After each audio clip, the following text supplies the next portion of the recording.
Hello, this is Goku for the Sum 1, and I'm back this time to do my spoiler-free review of Mad Max Fury Road. I had a lot of hopes going into this movie, but before I get into the nitty-gritty of the video, let me get out a plot synopsis.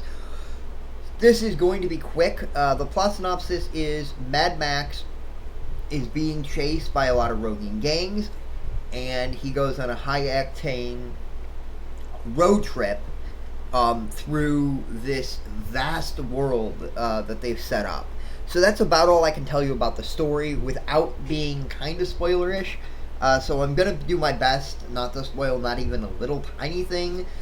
This movie is one gigantic action scene, but it works in every conceivable way. The action scenes are cool. The explosions are there because there needs to be an explosion. It works for the story. The action scenes are really cool. I like the characters. They're not the most in-depth characters, but they don't need to be. This is about a character, Mad Max. Mad Max is your central character. There is a lead female, and she gets some development throughout the movie too. But Mad Max is your protagonist. He is the character that gets the most development. And most of the other characters don't get a lot of development because Mad Max gets most of it.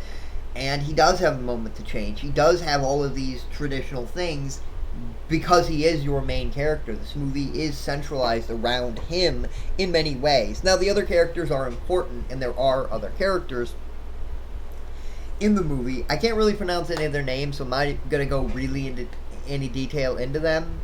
But I will go into what I call the rogues gallery of this movie. There are a lot of colorful villains. A lot of villains that kind of remind me of Batman villains in this movie.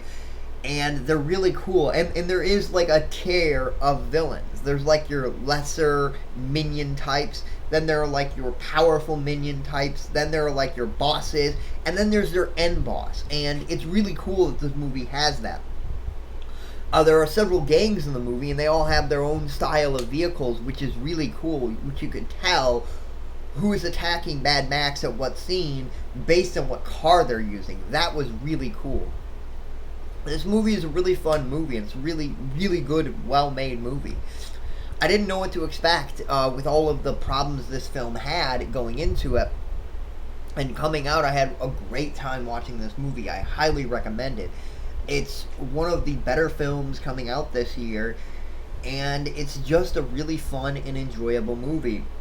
And that's not a dog to it. It's an action movie. It's a summer blockbuster. I think it's one of the best type of summer blockbusters because it does have a good story. It does have good characters. Be it the characters aren't completely fleshed out, you don't need them to be because this is kind of like, this is not that type of movie where this is like a drama. This is no drama. This isn't a movie where the characters need to be completely fleshed out. You need to have all of these little things about the characters. It's an action movie. It's an adventure movie. It's got a lot going for it. So yeah, that was primarily my thoughts on the movie. I give this movie a 9.5 out of 10. This was Goku for the Sum 1. Please leave a comment below. Tell me what you think. Tell me if you liked the movie. Tell me if you didn't like the movie. And I will see you next time. YouTube.